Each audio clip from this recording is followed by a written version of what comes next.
Welcome back, everybody. My name is Tucker, and Happy New Year's Eve. 2019 is basically officially over, and there's been a lot to look back on in the NBA in 2019, whether it's for my channel or just the league as a whole. And I've been doing that over the last couple of days in a couple of different videos, just talking about some of the big things that happened in 2019. But in today's video, I want to look forward and look at some things that I'm looking forward to in 2020 in the NBA. And we're going to begin with just the 2020 NBA trade deadline. And I always am excited for the trade deadline, right? There's a lot of movement, there's a lot of stuff to talk about, which is great for videos, and it's all stuff that I'm really interested in, right? That's a really good time for me, it's a really good time for the channel, and I really enjoy that time of year.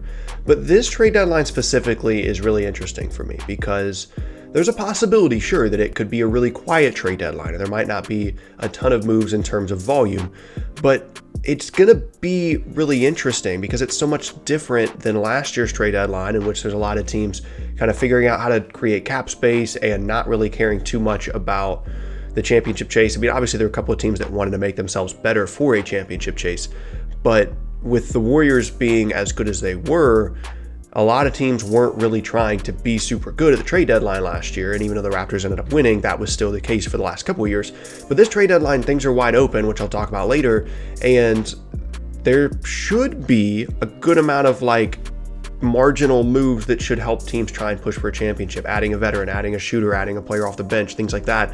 And those kinds of moves are really interesting to me because it's not just the big stars being moved where you can immediately see the impact that they're going to have. Sometimes you have to look a little bit deeper to find the impact that those players and those moves are going to have, whether it's now or in the future. And those kinds of things definitely get me excited. And those are things that I'm definitely looking forward to about the 2020 trade deadline, just being a little bit different than kind of the rhythm that we've gotten used to of salary dumps and not really, trying to win a championship that we've seen over the last couple of years from 90% of the league. And then the second thing that I'm really interested in and excited about in the NBA in 2020 is this in-season tournament schedule changes talk and stuff that that's been discussed. There was a report around Thanksgiving where the NBA is talking about having a mid-season tournament, and there's not a ton of details out there in terms of what exactly is being proposed, but there's also schedule changes in the works.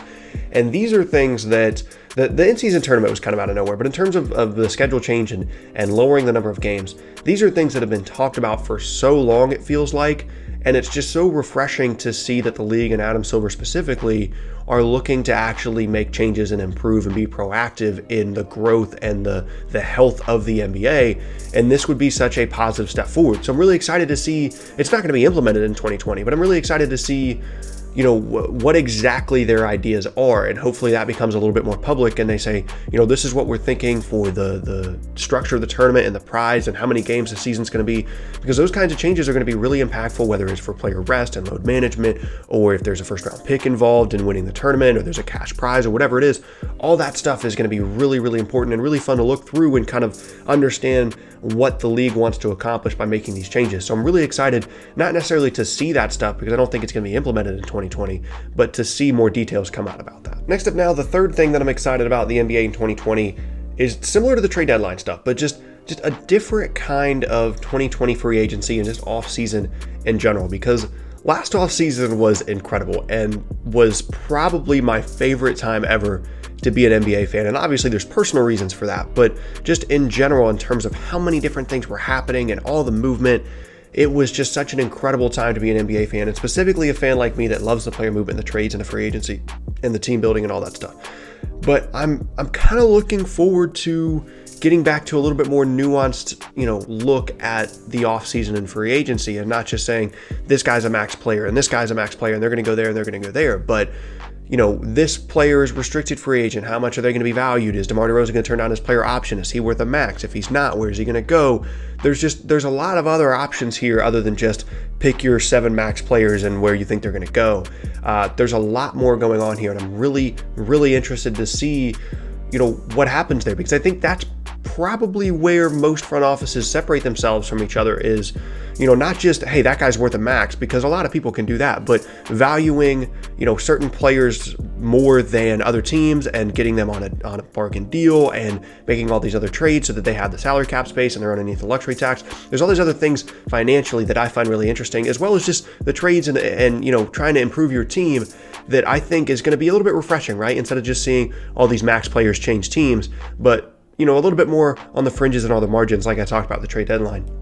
should be really cool and a really interesting setup going into the 2020-21 season. And speaking of that, as we get to number 4, and this is definitely wishful thinking on my part, but it's my list, right? And it's things that I'm excited about in 2020. I'm excited about the possibility that the Nets could be, really, really good, potentially championship contenders in the 2020-21 season. I understand that there's some Kyrie Irving stuff going on, like there always is, and you never know what this team is going to look like when the season starts in terms of the other pieces around Kyrie and KD, but those two guys are going to be there. Hopefully KD is going to come back and be healthy pretty early on in the season, and even if they're not like top tier championship contenders, I think that they're going to be a really good team. And that's just going to be fun for me, right? Because, the last time that they had a team that was like this kind of good on paper was the Paul Pierce KG thing, which obviously went down in flames, and I'm hoping that doesn't happen. But for me, I cherish when my teams are good because it doesn't happen very often, whether it's the Panthers or the Nets or NC State athletics and football and basketball in terms of being like top tier. It doesn't happen very often. And so I really cherish when that happens, and I'm really excited about it, right? Like, I'm excited from the possibility that I think it's definitely, possible that they could be really good, but also I just want to see how it looks. Like, I want to see the KD Kyrie thing. I want to see if it's just isolation all the time. I want to see if it's, more motion offense, or if they're going to have to move some pieces around like Joe Harris and Spencer Dinwiddie to kind of make the team fit a little bit better around those two guys, or playing long term in terms of the finances and stuff like that. I'm just really interested to see what this Nets team looks like in 2020-21 from a personal standpoint, and that is probably one of the things I'm most excited about in the NBA in 2020. Number 5 now, and this is a bit more of a personal one in terms of me and this channel. I'm excited to find some new ways to create content and entertain people with this platform or others, whether it be podcasts or otherwise. I think it's going to be a really cool year because there's definitely going to be some changes on YouTube and on other platforms, like there always are, and you always have to roll with those punches. But I really feel like there's so many more things that can be done on this platform in terms of the NBA, in terms of ways to present and create different kinds of content instead of everybody just making the same kind of stuff all the time.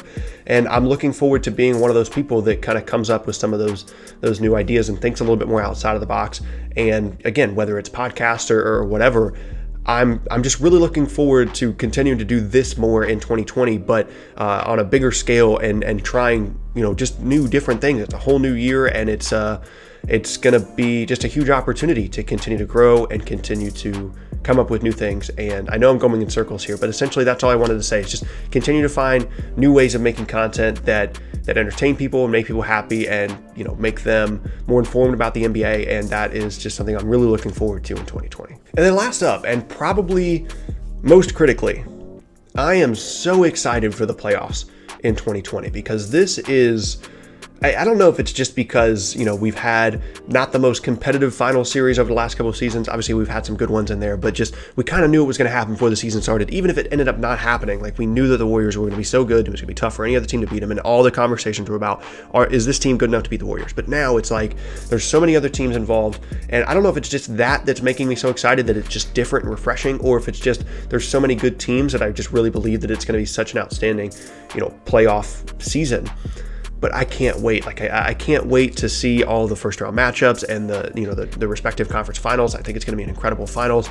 I'm hoping that everybody stays healthy, knock on wood, and that everything works out the way I have it in my mind, because it looks like it's going to be an absolutely incredible postseason run for a lot of different teams, and it's going to be so much fun to watch all these different matchups. There's so many good players on every good team that it's like, any one team could have this crazy run and get to the finals or to the conference finals. I want to see what Luka looks like in the postseason, assuming the Mavs make it. I'm hoping the Jazz get there. Donovan Mitchell can continue to build on the Team USA stuff. The potential of a all LA Western Conference Finals, Philly looking like a really good team on Christmas Day, and how up and down they are, how they're going to try and turn it on in the postseason. And then once we get to the finals, like, what are those two teams going to look like?